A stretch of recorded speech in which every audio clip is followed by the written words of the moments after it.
Las explicaciones que ha entregado el presidente Gustavo Petro y el dictador venezolano Nicolás Maduro, donde ellos aseguran que esto es un avance en la hermandad entre ambos pueblos, mientras que la oposición en Colombia piensa algo completamente distinto. Por esa razón hemos invitado a Paola Holguín. Ella es senadora por el Partido Centro Democrático.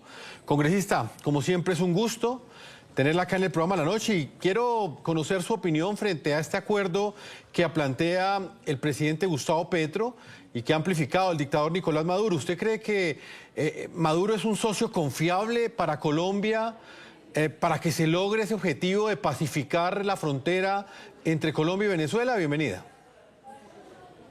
Muchísimas gracias. Nosotros, la verdad, tenemos una enorme preocupación por la firma de este memorando de entendimiento y tenemos una preocupación fundada por la relación que ha tenido el régimen de Maduro con las organizaciones criminales que delinquen al lado y lado de la frontera.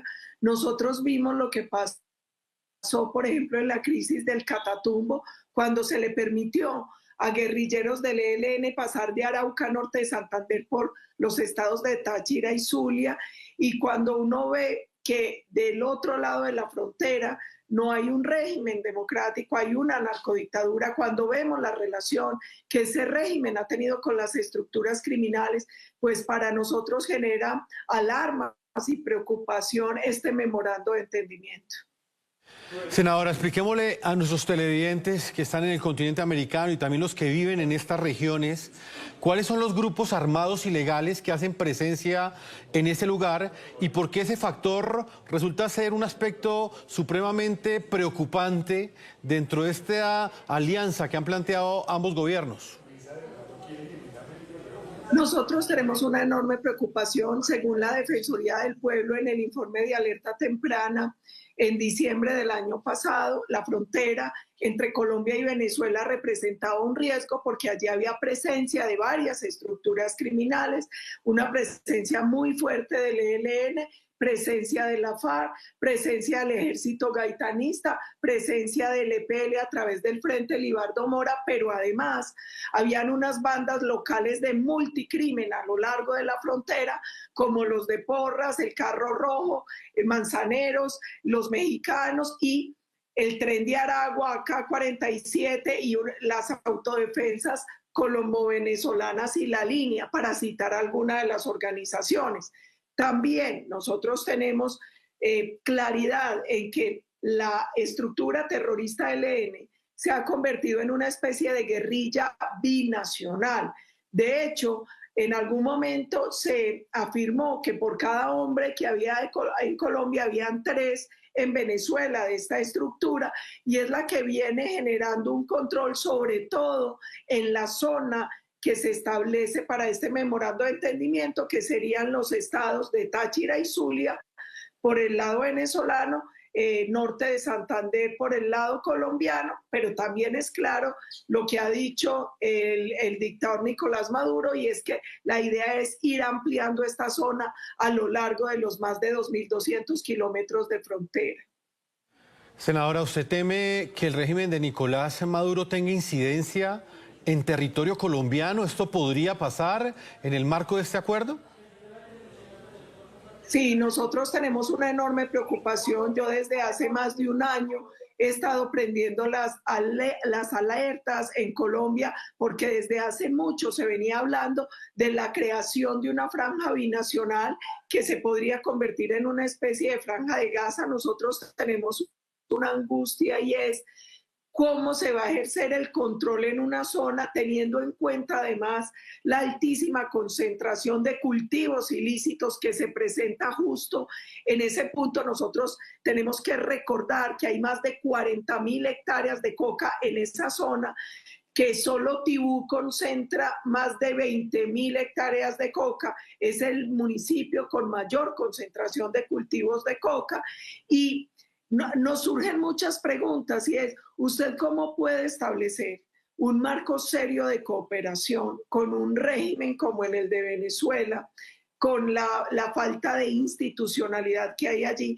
con la relación comprobada desde hace tantos años de ese régimen con las estructuras criminales que delinquen al lado y lado de la frontera, pero nosotros también tenemos una preocupación, y es que, contrario a lo que en su momento afirmó Gustavo Petro, las declaraciones de Nicolás Maduro dejan entrever que el memorando de entendimiento también tiene ciertos fines militares.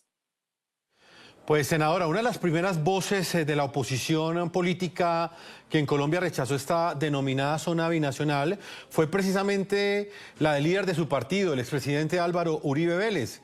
El exmandatario colombiano aseguró que es inaceptable, así la calificó, y advirtió que es un paso en la entrega del país a la criminalidad internacional y a sus protectores como Nicolás Maduro. La zona binacional, entrega de la soberanía de la patria. Una zona que le han entregado el dominio del terrorismo y el narcotráfico, protegidos por la dictadura de Maduro. Una de las primeras decisiones de un nuevo gobierno que elijamos y que empiece el 7 de agosto del año entrante es echar para atrás esta decisión, cancelar esa zona binacional. De manera inmediata, el presidente Gustavo Petro respondió, como ya es habitual, a través de su cuenta de X en redes sociales, a estos duros cuestionamientos que hizo el expresidente Álvaro Uribe Vélez. El mandatario colombiano, como lo planteábamos anteriormente, dijo que pues, este plan binacional no se trata de entregar la soberanía de Colombia. Petro culpó a los que llamó gobiernos uribistas de provocar el dominio de las mafias en esta zona de frontera con Venezuela. Una zona binacional no es entregar la soberanía de la patria, es crear las condiciones sociales y económicas que permitan que dos pueblos de sangre común e historia común puedan ser dueños de sus territorios, prosperen y vivan bien. Los gobiernos uribistas decidieron romper las relaciones entre los pueblos. Eso provoca que las mafias dominaran los territorios y las poblaciones matándolas. Señor Uribe, perder soberanía hoy es que mafias extranjeras y nacionales dominen nuestra población fronteriza a partir de las armas y el terror. Senadora Paola Holguín, desde el Partido Centro Democrático, ¿cómo responden ustedes a esta afirmación y a esto que plantea el presidente Petro? Él asegura que lo que se busca con este acuerdo es combatir las mafias y fomentar la prosperidad en una zona donde las políticas uribistas, dice el presidente, permitieron el dominio de estos grupos criminales, específicamente en esa frontera. Creo que es importante hacer varias claridades. La primera, en 2002, cuando el expresidente Uribe recibió el gobierno, la zona del Catatumbo tenía 15.000 hectáreas de coca. Gracias a toda la acción que emprendimos en esa zona, en 2010 quedaban solo 600 hectáreas de coca. Lamentablemente, después vino el proceso de negociación con la FARC, se renunció a la fumigación con glifosato y volvieron a subir el hectareaje a más de 2.000 hectáreas y hoy estamos hablando de unas 50.000 hectáreas. Algunos hablan de más de 40.000, otros hablan de 53.000 hectáreas de coca más o menos en esa zona del Catatumbo. También es muy importante aclarar que el expresidente Uribe empezó en esa zona un proceso muy bonito de sustitución de cultivos ilícitos y dejamos 18.000 hectáreas de palma sembrada, teníamos programas de familias guardabosques y yo creo que es clarísima la evidencia sobre el combate que hicimos a través de la seguridad democrática a todas las estructuras criminales, cómo nosotros habíamos logrado una importante reducción de los guerrilleros de la FARC, del ELN, los paramilitares. Lamentablemente, los informes muestran que durante el gobierno del presidente Gustavo Petro se han fortalecido las estructuras criminales, que han crecido más o menos en un 45% el número de hombres en armas. Según la Defensoría del Pueblo, hoy tienen presencia en 809 municipios del país, que es un poco más del 70% del territorio. Entonces, dato mata relato. A las afirmaciones siempre sesgadas y mentirosas del gobierno, nosotros tenemos datos y evidencia para responder. Quien ha permitido el fortalecimiento del ELN es el gobierno de Gustavo Petro. con esas mesas de negociación, con esos ceses bilaterales, con ese debilitamiento de la fuerza pública, con esa fracasada política de lucha contra las drogas. Él es quien tendrá que responder ante la historia por lo que ha venido sucediendo. Él es el aliado de ese régimen de Nicolás Maduro, que ha sido claramente cómplice de todas estas estructuras criminales y de ese accionar de esas estructuras de lado y lado de la frontera. Pues senadora Paola Holguín, congresista del Partido Centro Democrático, usted es una experta en temas de seguridad y como bien lo ha afirmado desde hace varios meses, ha venido advirtiendo sobre los riesgos que representa para Colombia este tipo de alianzas que ya se han hecho realidad y que fueron dadas a conocer por el dictador venezolano Nicolás Maduro. Gracias por habernos acompañado, senadora. Una feliz noche. Gracias a ustedes.